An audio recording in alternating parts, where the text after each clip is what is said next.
The Power Factor Show with Rick, Steve, and Caleb. Episode 43. Gun Rights Radio Network has the best pro-Second Amendment, pro-gun rights podcast available on the net. The podcasts are absolutely free when subscribing using iTunes or Zune Marketplace. Or if you want, you can just listen from the website. Make sure you visit gunrightsradio.com to subscribe. Podcasting freedom, one episode at a time. Brought to you by Safariland. Okay, welcome back to Power Factor. I'm Steve. I'm Rick. And today we're going to talk about gram bagging and sandbagging as it applies to competition shooting. So why don't you briefly explain one or the other or both? I'll explain sandbagging. Okay. Sandbagging is, both sandbagging and gram bagging deal with the classification processes, specifically in IDPA and USPSA. Your classification is based on scores that are shot essentially apart from match competition. So you've got a set of classifier stages that are shot in USPSA. Locally here, we generally have a classifier stage at every local match we shoot. Yeah. So I've been shooting for close to 15 years. So I have literally hundreds of classifier scores on record. Some clubs don't do that. Some people who shoot a lot of major matches don't shoot a lot of classifiers. Yeah. So you look at some people's classification and see, boy, this guy hasn't shot a classifier in 2 years. Other people you'll look and see, boy, this guy's shot 50 classifiers in the last year. Yeah. And so your classification is a percentage of the best scores shot on those classifiers. They combined in USPSA the best 6 of the most recent 8. And your average of those 6 scores is your classification. You have a different classification for each division. Now, sandbagging involves intentionally not shooting your best when shooting these classifier stages, so that when you enter a match, you're classed essentially lower than your actual ability. So let's say if I'm truly capable of shooting at the A class level, which I am, or at least I purport to. If you look at my classification, it says I can shoot at the A class level. But let's say when I shoot classifiers, I hold back a little bit, or I say somebody suggested you shoot only headshots or something, so that your score is artificially lower than it should be. And you keep yourself in A class. And I keep myself in A class even as my skills develop. When I go to a major match, I have a much better chance of winning in A class if I'm actually a master class shooter in terms of my skill level.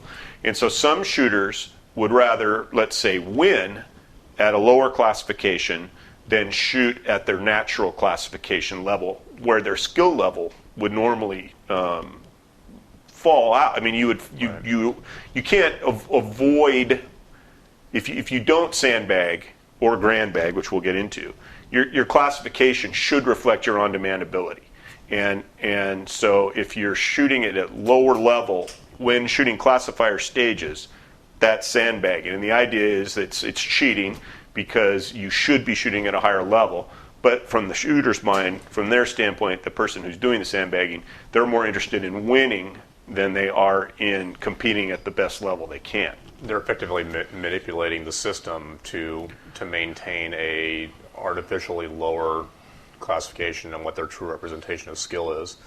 And there's a mechanism in place to sort of catch these people eventually based on match performance, which we'll talk about here in a little bit, at any rate. So gram bagging is kind of like the polar opposite of sandbagging. Gram bagging is basically shooting above your actual on-demand skill. So you're going to say, well, how could you possibly do that? I mean, if you're only so good or whatever, how can you actually shoot better than your skill level? So what happens there is that let's look at IDPA and USPSA separately. In IDPA, you have the classifier, and the classifier is really the way that somebody can become classified, or at least achieve a classification. The other part we'll get into about people getting automatically bumped and eliminating some sandbagging issues. But at any rate, So they go out and they'll shoot the classifier over and over and over and over and over and over until they accomplish, the run they're looking for. Now, my understanding, though, at least in terms of IDPAs, you can't kind of like pick and choose because it's really broken into 3 groups, right? Yeah, it's hard to sandbag on the IDPA classifier because it's a 90-round course of fire. Or it's easy to sandbag. It's almost impossible to grandbag on it because it's a 90-round course of fire that incorporates 7-yard shots, 20-yard shots, shots from cover, shots on the move. And there's no way, because you have to essentially shoot the thing in one continuous event. You can't shoot one string on Monday, write your score down, come back to the range on Tuesday, shoot another string. You're essentially shooting a 90-round course of fire, and there's no way you can hone in on specific aspects of it and do them over and over and over again the way you can in USPSA. However, though, is with like anything like that where it's performance-based, is that you may get a lucky run. Let's say definitely. that you shoot the first and second strings, which is the first one's pretty much up close, like you said, 7 yards, and the second one is the 10 yards, kind of an El Prez type stuff, maybe with a reload or whatever it is. Yeah. But the 20-yard part is usually what catches people, and it's where you're shooting from the barricade or behind the barrel or whatever the case may be, and that's usually where people either you lose time or lose points or both. Sure. But let's say they just happen on that one run on leg 3 to put it all together where they normally can't do that, but for whatever reason they get lucky, right. And all of a sudden they've got an abnormally, based on their skill level, yes, run performance, yes, and it counts. Yes. Right. But you can't, but unlike USPSA where you can just pull a wild run out of a part of your anatomy by shooting it over and over and over, you could shoot the same classifier 10 times, take your best run of the 10, and submit that as your score. You're talking IDP or USPSA. Right, but that's going to be only one of right. But 8. you could pick 10 classifiers and do it with all 10. True. Yeah. And so it's easier, assuming that the score you submit is an actual score that you shot. Right. It's easier to do it. I mean, I was when I was driving down here, I was trying to think of an example of some stage. Usually, when I've all the years I've been shooting, I've never treated the classifier as a stage to try to become a hero on. Right. Suddenly, I'll try to Which shoot is a mistake I think a lot of people do. Yeah, I'll try to shoot it in the same way, approach it the same way as I do all the stages. Right. Because what I find is the people who try to burn it down and don't do well, it ruins their match. Yeah, I mean, you can't zero a stage and have a good match. And even at a local level, I want to have a good match score, so I try to shoot the classifier at the level of which I'm capable. But I shot a stage. We were kind of goofing around at a match. I noticed a couple of the guys. It was a close-up stage. There were 4 classic targets, and it was just stand there and fire 2 rounds at each. And one guy, he shot the thing in like 3 seconds, and he had a mic, and people were kind of laughing about it. And I thought, okay, I'm just going to just disregard the idea of aiming, and I'm going to draw, and I'm going to shoot these 8 shots essentially as fast as I can transition across the targets. And I did it in 4 seconds, and I had 3 mics. And I thought, okay, if I shot this 10 times, I'd have one run that had 8 hits. Right. And my time would be exactly the same. Yeah. And that's kind of the essence of sandbagging. Right. You do it at the Grandbagging. maximum you possibly can. Yeah. And grandbagging is you do it the maximum speed, pace that you can. And if you do it enough times, you're going to get that lucky run. Right. You submit that one, and now you're classified at 90% instead of 75%. Well, to a certain degree. I mean, so just to finish up the thing in here real quick on IDPA is that the same thing. I think you were saying that it's more difficult to grandbag an IDPA, but if you go out and you shoot the classifier over and over and over and over, and you get that one run then becomes your definitive classification. Right. And USPSA, the one run consists of 3 legs. Yeah. Or three strings. Yeah. It'd be like running a marathon and a 100-meter dash and a 440. Right. All at the top, your best possible level, and combining them together for a combined score. Right. And like the first day you blow the 100-meter dash part, and the next day you blow the 440, but the third day you somehow put it all together and you get it, even though most, at any rate. So at any rate, so an IDPA, your one run on the classifier, which is really 3 strings, but at any rate defines your classification. And if you happen to get a really lucky one on that, your new classification. Now, in terms of USPSA, like Rick was saying before, is that your classification is really made up of 6 of your last 8. Okay, so even if you nail one really good, now you've got to nail a few more really good also. The problem is, though, is that shooters will do this. They'll go to a match, there will be a classifier in it. They shoot the classifier as a stage during part of the match, and then they say, can I reshoot the classifier? So unfortunately, that's kind of vague about how it's run at different clubs. Most clubs, well, if they'll allow you to reshoot the classifier, most clubs will say, fine, you pay your $3 or whatever it is. Per score sheet. Well, they'll give you one score sheet. They'll say, pay your $3 to get your one score sheet. And the shooter will then go off, and rather than blowing their next run and going, here's my blown run, give me another one, I want to do it again, will go off and they'll shoot it like 10 times. Right down blowing the best it, blowing it, and then they get a good one. They go, aha, that's my run, and then So unfortunately, there's not somebody from the match officials going with the shooter to go and watch the run and going, okay, that's your first run that you blew that, and go get another one. They'll usually get an RO, whoever the RO may be, that will run them, and they'll run them and they'll blow it, and then they'll do it again, and they'll do it again, and they'll do it again, and then finally they get one. And like you were saying, they're running these things at 120%. Right. And finally they actually get lucky and put one together, so all of a sudden they've got one really good score. And then they go to a couple of different club matches, and they do that over and over, the same stunt, effectively, and they end up with a much higher than normal classification. So the next question is going to be, why in the world would anybody want to do this? Yeah. And it really, if you look at it, the grand bagging side of it, it's hard. I mean, I guess if you get more gratification out of telling people what your classification is than you do backing up your classification with performance at the match, then I guess grand bagging would be for you. I mean, if you walk around and have I'm a master pinned on your shirt, and that's important to you. C-class. Yeah, and I've actually seen somebody just shoot classifiers like crazy. Mm-hmm. Get their master class rating, and then they go to a major match, and inevitably they finish last master because they're just not able to shoot at the master level. Right. But you finish last master, and then there's the question of what has that done for you? What benefit? Some will argue that it motivates you to continue to improve. If you see yourself, well, heck, I'm last master, I've got to keep improving my shooting to live up to my classification. I think it just makes you look like a hack, to be well, and on the personal level, I can see that. I mean, I could understand that different people are motivated by different things. Yeah. And if somebody says, okay, I've established my classification now as master, so now it's up to me to live up to it by improving my shooting. Right. I can see that. But the flip side of that, of course, is you go out and get your hat handed to you every match by the people who really can shoot at the master level, and I think for me anyway, it would become discouraging. Yeah. And so I can kind of see both sides of it, but I think in general that grand bagging is you're hurting nobody but yourself. That's true. But unlike sandbagging, which you can argue you're hurting everybody against whom you're shooting. Right. I just think that depending on how you're emotionally and mentally made up, and how you deal with adversity and how you deal with success probably will dictate whether you're going to be a sandbagger or a grand bagger or whether you're just going to play it straight up. Also in terms of you're talking about somebody achieving a classification and then going out and shooting a match and basically getting their ass handed to them. I said hat. But okay. Yeah.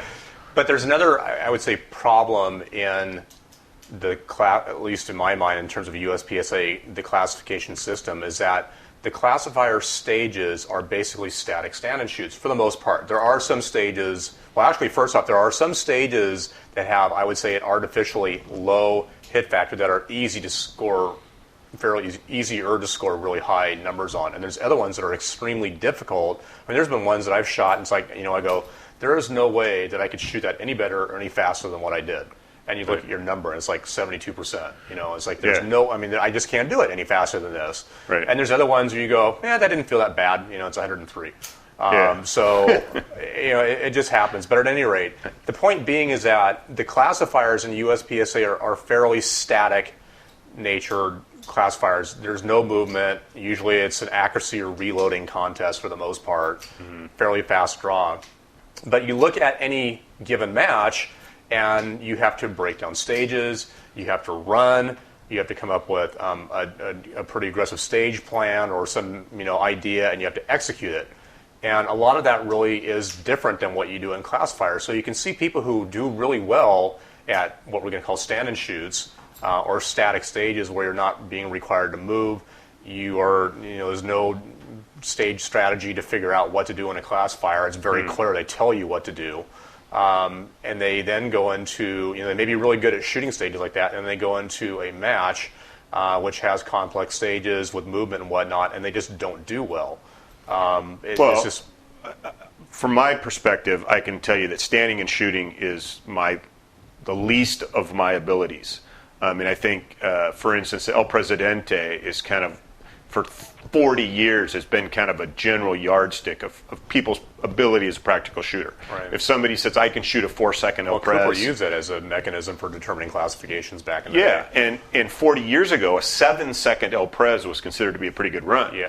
And now, if you're a Grandmaster, you should be able to do it in 4 seconds. I think they classified a D-class shooter as a 15-second run. Is that right? I'm again, look up my classification. I'm an A-class shooter. I have never shot an El Pres in even 6 seconds. That's just all the faster I can turn around, shoot 6 shots, reload and shoot 6 shots. More. Yeah. And I know guys who are C-class shooters who can do it in 6 seconds. And so it's just a matter of what's your skill level, what are your abilities, what are you best at, what are you worst at, and standing in one spot and hosing down targets is what I'm worst at. So what you could say though is that it almost makes you appear to be a sandbagger from what you're saying. If you're saying that stand and shoots are basically not your strong point because you don't do that and you don't do well, but then you go into a match and you do really well at breaking down stages and moving and whatnot. Yeah. And now you look like a sandbagger that's been holding back. And to a certain extent, I think that you could accuse me of being a sandbagger because I haven't done anything to improve those particular parts of my game that aren't very good. And so, same thing in IDPA. I shot the Classifier last weekend. I have won expert class before at a major match. Or actually, no, I take that back. I was second expert at a sanctioned match last summer. I shot 111 seconds on the Classifier, and that's a very, I consider that a middling score. That's not even an expert score, and yet at this particular Classifier match, I had the second best score of the 40 or 50 people who were there.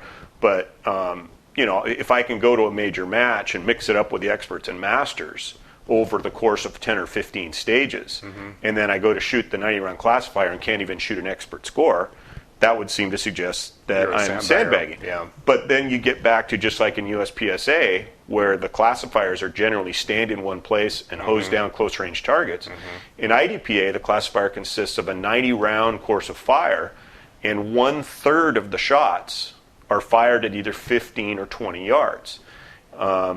I have shot entire summers worth of IDPA matches and never taken a 15 or 20 yard shot. Right. And so the Classifier kind of skews the classification in the direction of what I call long range accuracy in the context of IDPA, where your typical target engagement distances are from 5 feet out to maybe 10 yards. 5 feet to 10 yards, just typical distances. And yet you go to shoot the Classifier and 1/3 of the shots are fired at 15 or 20 yards. I think it skews the classification in the direction of people who are very accurate. And again, as an example, I shot the Classifier Saturday. I dropped 2 points on stage 1. For those of you who've shot the Classifier, this will make sense. If you've never shot the Classifier, the stage 1 is all up close shooting, shots to the body, shots to the head. I dropped 2 points. Second stage, I had a mic and dropped 10 points. And on the third stage, I dropped something like 22 points.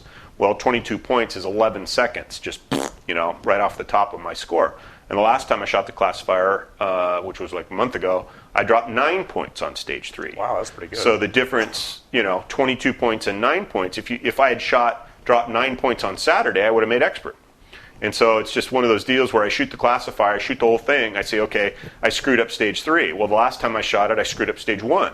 And so if you can put them all together, and I've shot, what I consider to be expert level scores on each of the 3 stages, it's just been very difficult to put them all together on the same day. Yeah. And somebody else, their strong suit is getting on target and being consistent at distance.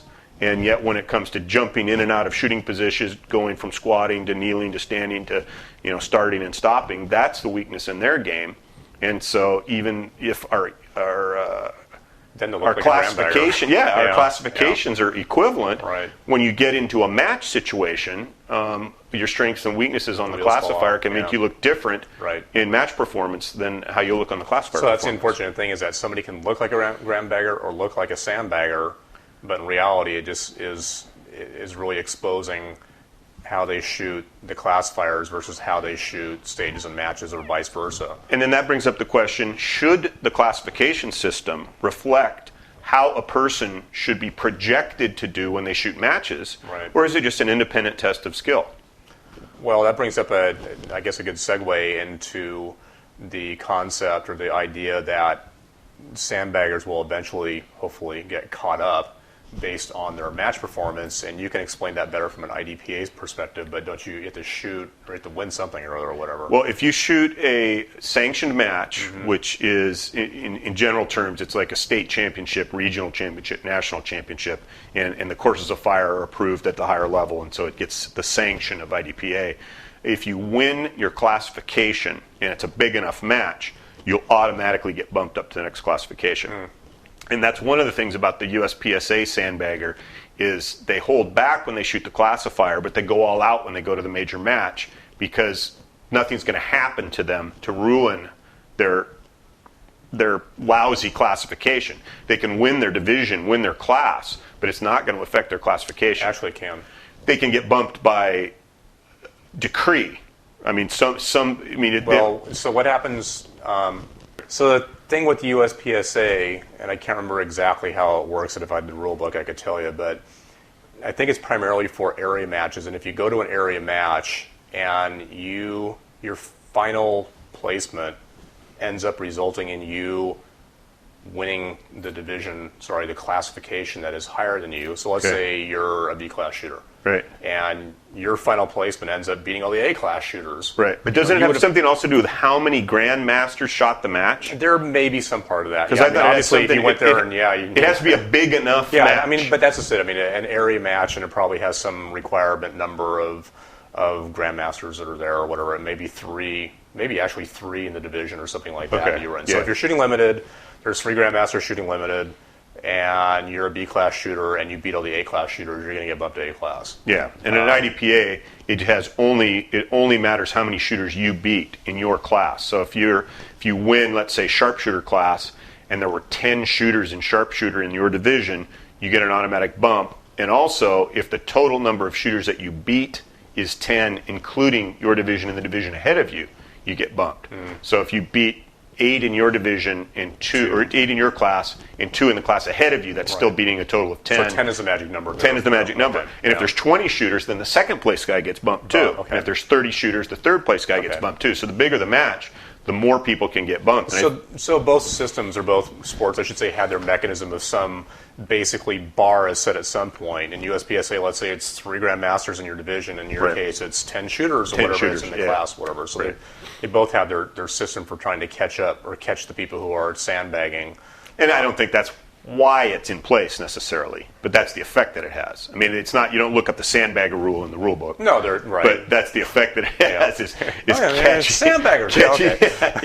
All sandbaggers who finish first. Yeah. But I mean, obviously, both sports have their mechanism for trying to move people up who are performing better than their classification would appear to indicate what they're doing. But I mean, you and I have faced this before, and not to name any names, but it was years ago at an area championship in a state far, far away, and we went down there, and one of the guys who he ended up slaughtering everybody.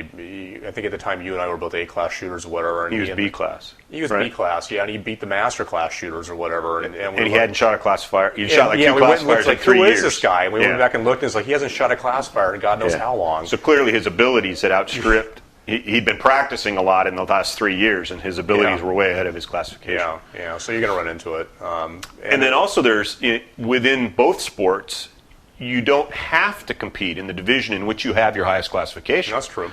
And so there's that creates a sort of a sandbagging situation, even though it's not as obvious in that you're not really trying to pull the wool over somebody's eyes. Like when Steve and I went down to the double tap match in Texas, I shot in single stack where I'm a B class shooter. My A classification's in limited 10.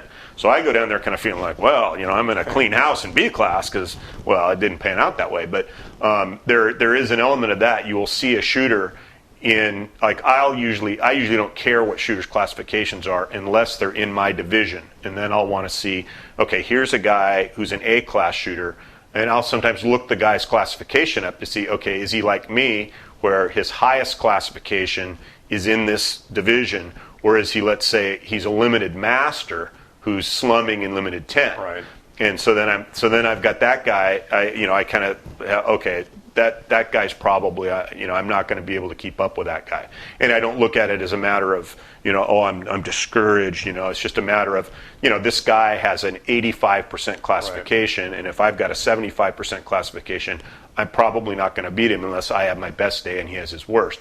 So there is this element of you don't really know a person's skill level at a given match based on their classification, because their classifications follow one behind in USPSA, one behind their highest class. Right. And so if you're a limited master, you're automatically A class in limited 10 right. in all the divisions in which you have a classification. Yeah. So for instance, I don't think I have a revolver classification. But no matter what I do, when I shoot that 6th match, I'll automatically be class B in revolver. Right. Even though I'm going to shoot 30% on the Now, classifiers. IDPA doesn't have that problem, though, do they? In that, if you have to be classed in your division, you have to shoot the classifier annually, right? Unless you're a master, but you have to shoot the classifier annually. And if you're going to shoot a sanctioned match, right. You have to shoot it in the division in which you're going to compete. Right. So they've actually got it better there in that you can't have this situation where, like you were saying, a master in limited comes in and calls himself an A class in limited 10 and you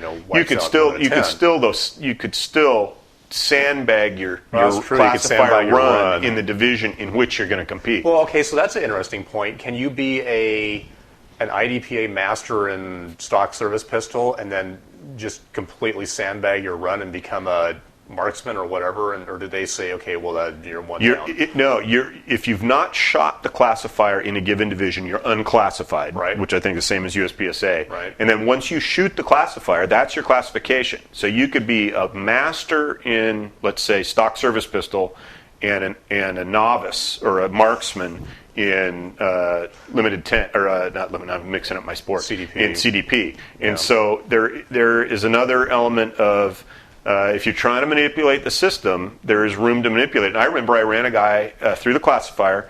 He's a USPSA master in every division. He's an IDPA master in every division. And I ran him through the classifier, and Caleb's shot. Not here, is he? he shot like a marksman score. And this is Caleb, what were you doing? This is six or 8 years ago. And I said to the guy, shouldn't you have shot a little bit better score than this? He goes, I don't care. I'm going for a win. And if you win, it doesn't matter what class you're in, because in IDPA you give a first award to the overall winner, and then you start class awards. And I thought, okay, well, as long as he wins, that's fine. But here's a guy who can shoot at the master class level, and I would hate to give him the first marksman award if he had finished second. Yeah. And as it turned out, he did win. He's won. At our state championship match, he's won every division at least once over the last 10 years. And so, he's one of the best shooters in the area, no matter what kind of a gun you put in his hand. But, it was just kind of his approach to it was, the rule book says I have to be classified. Right. It doesn't say what level I have to be classified. I just have to shoot the classifier, and I did. Yeah. And so I said, okay, you fulfilled the letter of the rules. And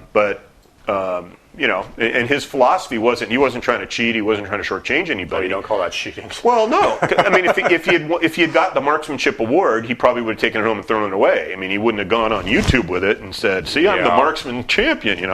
He was shooting for a win. And if he didn't win, he probably would have apologized to the guy he beat and given him the plaque, because he wasn't trying to win marksman, he was trying to win the match, and he did. So he wanted to win the match he didn't care what his classification was, because his goal was to win the match. Yeah, okay. And the classification doesn't count when it comes to the match winner. Right.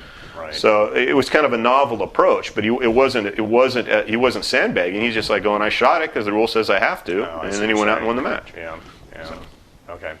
Well, I would say probably final word on this is that There are people who are gram baggers and there are people who are sandbaggers. And the people who are sandbaggers are usually called names by a lot of the other shooters because it's hurtful names. Yeah, not good names. Yes. But the people who are gram baggers are usually laughed at by all the other shooters because of what they're doing. I mean, it's like Rick was saying before, is you get somebody who's a master or a grandmaster, and then they get their hat handed to them by these C-class shooters or whatever. I don't know about a C-class shooter, but yeah, a much lower class shooter. So somebody's got to finish last, so it might as well be them. Yeah. But my approach to all this is don't worry about what classification you are.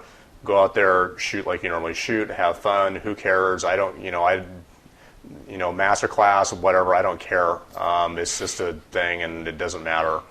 So just go out there and do the best you can, and don't worry about all this gram bagging, sandbagging. Just shoot. Is what I would say.